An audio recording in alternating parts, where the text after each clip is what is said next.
আমি বসে আছি, দুজন লেবার ভিজে গামছা পরে দাঁড়িয়ে আছে। তা আমি তখন ডাকলাম, কী ব্যাপার? তা বলে, বাবু কাজ কিছুতে এগোচ্ছে না।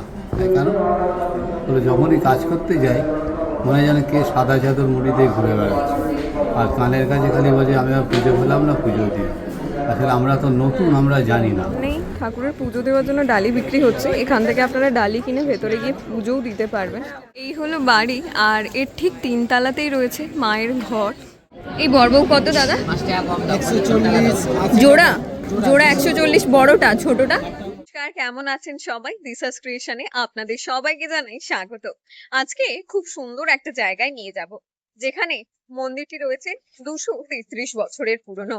ঘটে পুজো হয় মায়ের, এবং প্রত্যেক বছর ঠিক এই সময়ই মায়ের মূর্তি তৈরি করে পুজো হয়, এবং সাথে হয় মেলা। এমনই একটা সুন্দর জায়গায় আপনাদের নিয়ে যাব। আপনাদেরকে এই জায়গাটিতে আসতে হলে বেহালা শখের বাজার, যেই বাসগুলো আসছে সেই বাস ধরে নেমে যেতে হবে শখের বাজার বাস স্ট্যান্ডে। শখের বাজার বাস স্ট্যান্ডে ঠিক পাশেই আপনারা দেখতে পাবেন মেলার ব্যানার রয়েছে। সেই ব্যানারের মধ্যে দিয়ে ভেতরে প্রবেশ করতে হবে। একটু হেঁটে এগিয়ে গেলেই দেখতে পাবেন মায়ের মন্দির।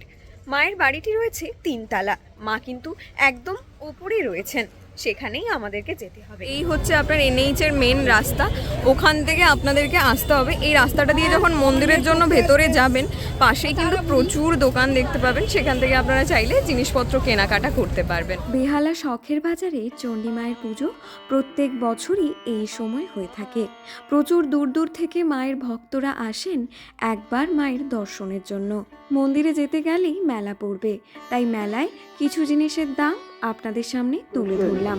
এই যে রাধাকৃষ্ণের মূর্তিটা দেখতে পাচ্ছেন, এটার দাম রয়েছে 3600 টাকা। আর এটা যে দেখতে পাচ্ছেন সিঙ্গেল কৃষ্ণ, এটার দাম রয়েছে 2300 টাকা। পাশেই দেখুন কত বড় মহাদেবের মূর্তি রয়েছে।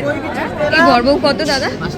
140 জোড়া জোড়া 140, বড়টা ছোটটা? 80 টাকা। এখানে যে গোপাল ভাঁড় দেখতে পাচ্ছেন না, এই গোপাল ভাঁড়ের দাম রয়েছে 150 টাকা করে।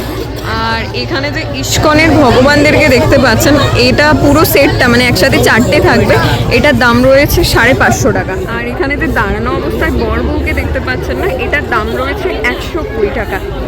খুব সুন্দর এটা।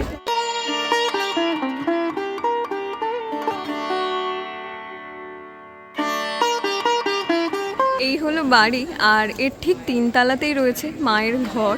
এর ঠিক সামনেই ঠাকুরের পুজো দেওয়ার জন্য ডালি বিক্রি হচ্ছে। এখান থেকে আপনারা ডালি কিনে ভেতরে গিয়ে পুজোও দিতে পারবেন।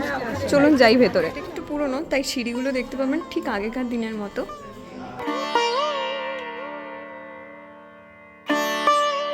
আগেকার দিনের বাড়িতে যেমন সিঁড়ি থাকে না, একদম সরু সরু, ঠিক সেই রকম। আজও ভক্তি সহকারে পূজিত হয়ে আসছে বরিশাল এই মহেশ ভবন চণ্ডী বাড়িতে।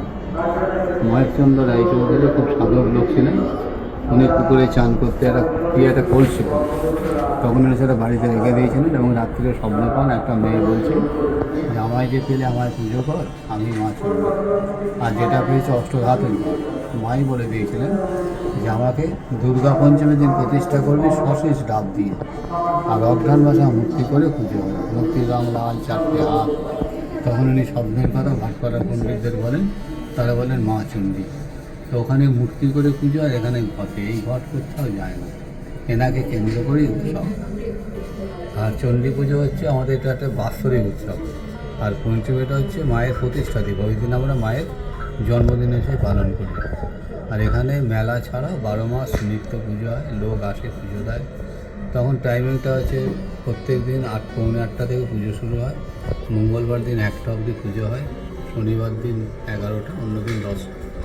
আর বিশেষ বিশেষ দিনে যেমন জয়মঙ্গল বা বিপত্তারিণী, এগুলোতে সকাল 6টা থেকে বেলা 1:30, 2টো অবধি পুজো হয়। এই ব্যাপার। আর চণ্ডী পুজোর সময় এখান থেকে কাঠামো গেলে তবে ওখানকার পুজো অঞ্জলি শুরু হয়।